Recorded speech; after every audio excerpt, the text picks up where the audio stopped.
নমস্কাৰ ছাৰ। নমস্কাৰ sir. Sir কি নাম আপোনাৰ? মোৰ নাম নীলমণি দাস। মই জাহাংগীৰ চাপা ছত্তীশগড়ৰ বাসিন্দা। এতিয়া বৰ্তমান গুৰগাঁৱত UX ডিজাইনাৰৰ পদত কাম কৰি আছোঁ। ছাৰ সন্ত ৰামপালদেৱ মহাৰাজৰ পৰা আপুনি নাম দীক্ষা কেতিয়া ল'লে? মই সন্ত ৰামপালদেৱ মহাৰাজৰ পৰা নাম দীক্ষা 20 মে'ত 2014ত লৈছিলোঁ। ছাৰ সন্ত ৰামপালদেৱ মহাৰাজৰ পৰা নাম দীক্ষা লোৱাৰ আগতে আপুনি কিবা ভক্তি সাধনা কৰিছিলনে? হয় ছাৰ, মই আচাৰামৰ সৈতে জড়িত আছিলোঁ। আচাৰাম দেৱৰ ভক্তি কৰিছিলোঁ। মোৰ প্ৰায় 6 বছৰে হৈ গৈছিল তেওঁৰ ভক্তি কৰাৰ। আৰু তেওঁৰ ভক্তি কৰাৰ বাবে বিশেষ একো লাভটো হোৱা নাছিল, কিন্তু মোৰ মাজত যি অলপ চলপ বেয়া আছিলে সেয়া এৰা খাইছিলে, কিন্তু এনেকুৱা কোনো এডভান্স লেভেলত একো লাভ হোৱা নাছিল ছাৰ। হয়। তেন্তে কি কাৰণত আপুনি সন্ত ৰামপালদেৱ মহাৰাজৰ শৰণলৈ আহিলে?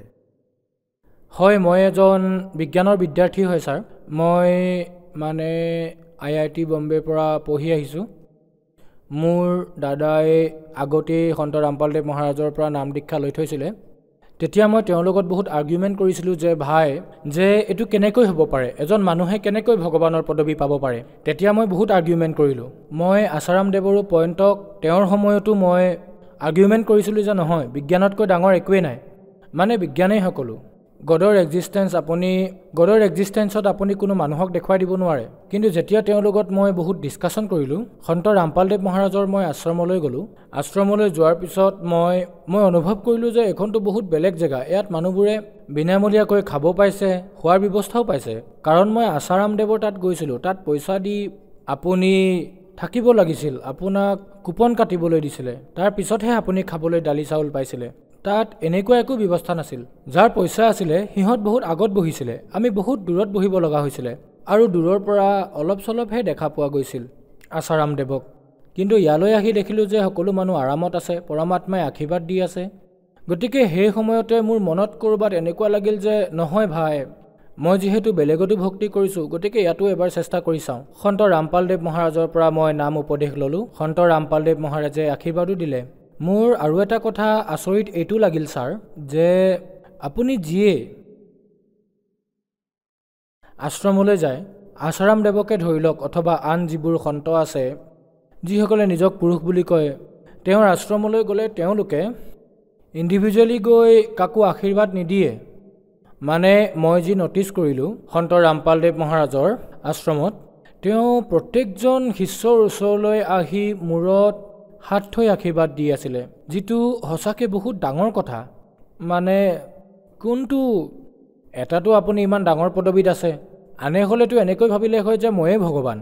তেতিয়া মোৰ এনেকুৱা লাগিল যে নহয় ভাই, তেওঁতো একেবাৰে নিজকে এনেকৈ দৰ্শাই আছে যে নহয় পুত্ৰ, নহয় মই তোমাৰ গুৰুহে, আৰু তোমালোক শিষ্য, আৰু তোমালোকৰ যিমান দুখ আৰু জীৱনত যিমানবোৰ কষ্ট আছে তাক নিবাৰণ কৰাটো মোৰেই কাম। এইবোৰ মই দেখিলোঁ, আৰু তেতিয়া মই নিশ্চিত হ'লোঁ যে নহয়, মই সন্ত ৰামপালদেৱ মহাৰাজৰ পৰা নাম উপদেশ ল'ব লাগিব। ছাৰ আপুনি বিজ্ঞানক বিশ্বাস কৰে, তাৰ পিছতো আপুনি সন্ত ৰামপালদেৱ মহাৰাজৰ পৰা নাম দীক্ষা ল'লে। মই সুধিব বিচাৰিম যে এতিয়া আপোনাৰ কোৱালিফিকেশ্যন কি কাম কৰে? হয়, মোৰ কোৱালিফিকেশ্যন মই নেশ্যনেল ইনষ্টিটিউট অফ টেকন'লজিৰ পৰা বেচেলৰ ইন ডিজাইন টেক্সটাইলত মই ডিগ্ৰী লৈছোঁ। মই সেই সময়ত শ্বাহৰুখ খান, আপুনি চাগে অভিনেতাজনৰ নামটো শুনিছে, মই তেওঁৰ ঘৰৰ ইণ্টেৰিয়ৰো ডিজাইন কৰিছোঁ। এয়া ইণ্ডিয়া টুডে আৰ্টিকলত পাব্লিছো হৈছে। আপুনি যদি মোৰ নাম নীলমণি লিখি ইণ্ডিয়া টুডে টাইপ কৰে তেতিয়া আপুনি পাব, তাতে টপ আৰ্টিকলতে মোৰ নাম আছে। তাৰপিছত শ্বাহৰুখ খানৰ ইণ্টেৰিয়ৰ ডিজাইন কৰাৰ পাছত বহুত ডাঙৰ ডাঙৰ ডিজাইনাৰৰ লগতো মই কাম কৰিছোঁ, যাৰ মাজৰ মনীষ আৰোৰা হয়, কৰণ জোহৰ, বৰুণ বেহলৰ লগতো কাম কৰিছোঁ, আৰু সৰু সৰু বহুত উপলব্ধিও আছে। সেইবোৰ লৈ মই মাষ্টাৰ ডিগ্ৰীৰ বাবেও চেষ্টা কৰিছিলোঁ। মাষ্টাৰ ডিগ্ৰীৰ বাবে মই IIT বম্বেৰ এক্সাম দিলোঁ। প্ৰথমবাৰ যেতিয়া এক্সাম দিছিলোঁ সেইবাৰ মোৰ চিলেকশ্যন হোৱা নাছিল। IIT গুৱাহাটী পাম বুলি ভাবিছিলোঁ, কিন্তু নাপালোঁ। কিন্তু দ্বিতীয়বাৰ IIT বম্বেতে পালোঁ মই, আৰু অল ইণ্ডিয়া ৰেংক 27 মই প্ৰাপ্ত কৰিলোঁ। IIT বম্বেৰ পৰা মই ইণ্ডাষ্ট্ৰিয়েল ডিজাইন, যাক আপুনি ক'ব পাৰে যে স্পেচিফিকেলি তাৰ স্পেচিয়েলাইজেশ্যন হিউমেন কম্পিউটাৰ ইণ্টাৰেকশ্যন আছিল, তাত মই পঢ়িলোঁ। আৰু তাৰপিছত বৰ্তমান মই এটা আমেৰিকান কোম্পানী টডৱৰ্কছত এজন ছিনিয়ৰ UX স্পেচিয়েলিষ্ট হিচাপে কাম কৰি আছোঁ। ছাৰ, মই মাষ্টাৰ ডিগ্ৰী IIT বম্বেৰ পৰা কৰিছোঁ। মই অল ইণ্ডিয়া ৰেংক 27 পাইছিলোঁ। IIT বম্বেত মই গ'ল্ড মেডেলো পাইছিলোঁ। য'ত আপুনি ফাইনেল ডিগ্ৰীৰ প্ৰজেক্ট ছাবমিট কৰিব লাগে তাত মই গোল্ড মেডেল পাইছিলোঁ বেষ্ট ষ্টুডেণ্টৰ এৱাৰ্ডো পাইছিলোঁ মই আৰু সন্ত ৰামপালদেৱ মহাৰাজৰ আশীৰ্বাদৰ বাবে মোৰ IIT বম্বেত ছিলেকশ্যন হৈছিলে IIT এখন বহুত ডাঙৰ সংস্থান মানে লাখ লাখ ল'ৰা ছোৱালীয়ে এডমিশ্যনৰ বাবে তাত এডমিশ্যন ল'বলৈ ব্যাকুল হৈ থাকে যে মোৰ তাতে এডমিশ্যন হ'বই লাগিব কিন্তু আশীৰ্বাদ লোৱাৰ মাত্ৰেই সন্ত ৰামপালদেৱ মহাৰাজৰ পৰা আশীৰ্বাদ লোৱা মাত্ৰেই তাত ছিলেকশ্যন পাইছিলোঁ মই আৰু ছাৰ মই এইটো ক'ব বিচাৰিম যে মই সন্ত ৰামপালদেৱ মহাৰাজৰ ওচৰলৈ মই 2013টো গৈছিলোঁ যেতিয়া মোৰ দাদাই কৈছিলে যে তুমি এবাৰ গৈ আশ্ৰমখন চাই আহা যদিহে তোমাৰ নাম উপদেশ লোৱাৰ ইচ্ছা হয় তেতিয়া ল'বা গতিকে এবাৰ গৈছিলোঁ মই যি সময়ত সেই সময়তে মই দাদাক কৈছিলোঁ যদি মোৰ IIT বম্বেত ছিলেকশ্যন হৈ যায় নহয় দাদা মই নিশ্চয় নাম উপদেশ ল'ম যাতে মই বিশ্বাস কৰি লওঁ যে তেওঁৱেই ভগৱান গতিকে যেতিয়াই মই ক'লোঁ যে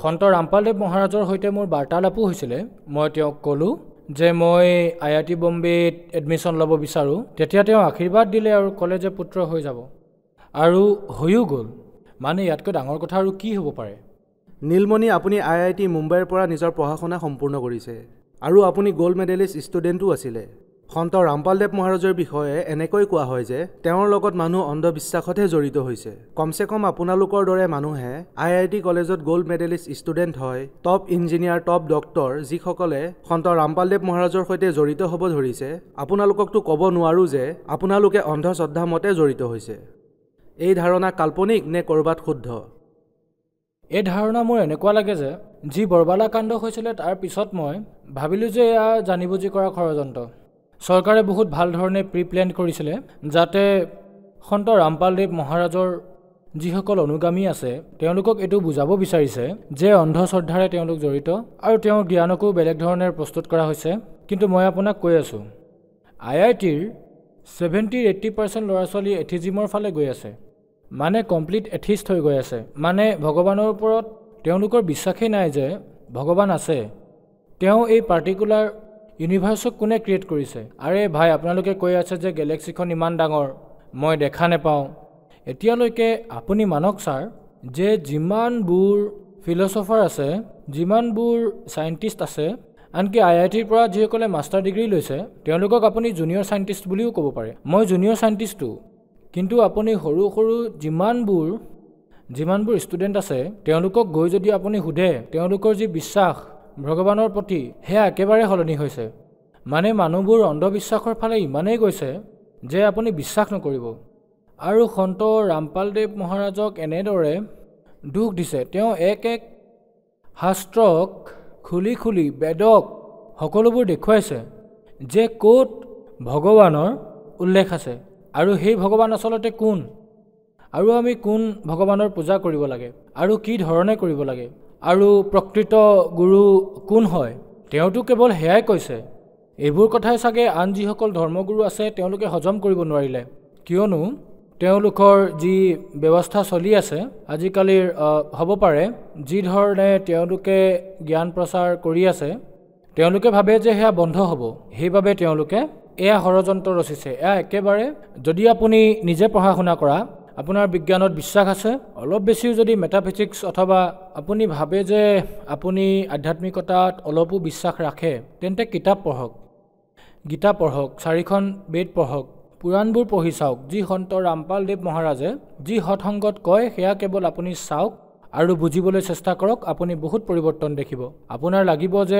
আৰে আচলতে সঁচাটো কি নীলমণি আপুনি হাইলি এডুকেটেড পাৰ্চন আপুনি এই কথাবোৰ বহুত ভালদৰেই জানে মানুহ তীৰ্থলৈ যায় গুৰু বনায় ভগৱানক পূজা কৰে ইণ্ডিয়াৰ টপ হস্পিটেল বা বিদেশৰ হস্পিটেলো কৈ দিয়ে যে আপোনাৰ বেমাৰ দুৰাৰোগ্য এয়া ভাল হ'ব নোৱাৰে প্ৰমাণৰূপে তেওঁলোকে ৰিপৰ্টো দেখুৱায় আৰু সন্ত ৰামপালদেৱ মহাৰাজে সেই বেমাৰসমূহ ভাল কৰি দিয়ে কি কাৰণ আছে মোৰ এনেকুৱা লাগে যে চাওক আজিকালি বহুত এনেকুৱা বেমাৰ হয় যিবোৰ দেখি ডক্টৰো কৈ দিয়ে যে এয়া পচিবল নহয় মই ঠিক কৰিব নোৱাৰোঁ মই নিজৰ এক্সাম্পলেই দিওঁ আপোনাক কাৰণ মই নিজেও ব্ৰংকাইটিছৰ পেচেণ্ট আছিলোঁ ইনহেলাৰ আছিলে মোৰ লগত মই বহুত ডক্টৰৰ ওচৰলৈ গ'লোঁ যি সময়ত মই বেচেলৰ ডিগ্ৰী কৰি আছিলোঁ সেই সময়ত আৰু দিল্লীত পলিউশ্যনো বহুত বেছি হৈ গৈছিলে সেই সময়ত উশাহ লোৱাত বৰ কষ্ট পাইছিলোঁ তেতিয়া মোৰ কোনোবাখিনিত এনেকুৱা লাগিছিলে দাদাকো মই সুধিছিলোঁ যে মই কি কৰিব লাগে তেতিয়া ডক্টৰৰ ওচৰলৈতো গৈয়ে আছিলোঁ, ভাবিলোঁ এবাৰ প্ৰাৰ্থনা জনাই চাওঁ সন্ত ৰামপালদেৱ মহাৰাজক যে কি হ'ব। যেতিয়া প্ৰাৰ্থনা জনালোঁ তেতিয়া একেবাৰে ঠিক হৈ গ'ল। আজিৰ তাৰিখত মই আপোনাক কৈ আছোঁ, মানে মোৰ বেমাৰ এনেদৰে নোহোৱা হৈ গ'ল, য'ত নেকি ডক্টৰে কৈ আছিলে যে সময় লাগিব আপোনাৰ, ইনহেলাৰ লওক, বেলেগ বেলেগ ধৰণৰ টেবলেট দিছিলে, কিন্তু আজি সন্ত ৰামপালদেৱ মহাৰাজে ইমান দয়া কৰিলে যে মই ঔষধক হাতেই লগাব নালাগে।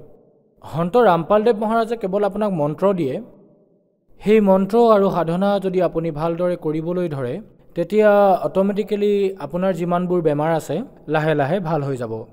আৰু মোৰ এনেকুৱা বহুত বন্ধু আছে যি IITত পঢ়ি আছে, তেওঁলোকো মানে এনেকৈ মমবাতি দেখুৱাইছিলে আৰু লগতে ময়ো নিজৰ নীতি নিয়মবোৰ কৰিছিলোঁ সন্ত ৰামপালদেৱ মহাৰাজৰ। তেতিয়া তেওঁলোকো আচৰিত হৈছিল যে এয়া কি পূজাৰ বিধি, য'ত একো জ্বলাব নালাগে, একো কৰিব নালাগে, কেৱল এটা চাকি জ্বলাব লাগে, তাৰপিছত কেৱল পাঠ কৰিব লাগে, যে এয়া কি হয়। তেতিয়া মই তেওঁলোকক বুজাবলৈ চেষ্টা কৰোঁ যে যি তোমালোকে কৰি আছা সেয়া একেবাৰে অনৰ্থক, সেয়া ক'তো লিখাই নাই। আপোনালোকে মোক কওক এয়া গীতাৰ ক'ত লিখা আছেনো, বেদত দেখুৱাওক, পুৰাণত। বিশ্বাস কৰক, মই যি ল'ৰাৰ লগত IITৰ ৰুমমেট আছিল, মোৰ যিজন ৰুমমেট, সি ৰেংক 1 হোল্ডাৰ আছিল, মানে অল ইণ্ডিয়া ৰেংক 1। সেইটো বহুত ডাঙৰ কথা। মানে তেওঁলোকৰ মাজতো আপুনি এনেকুৱা অন্ধবিশ্বাস দেখা পাব যিবোৰ আপুনি একো বুজিবই নোৱাৰিব।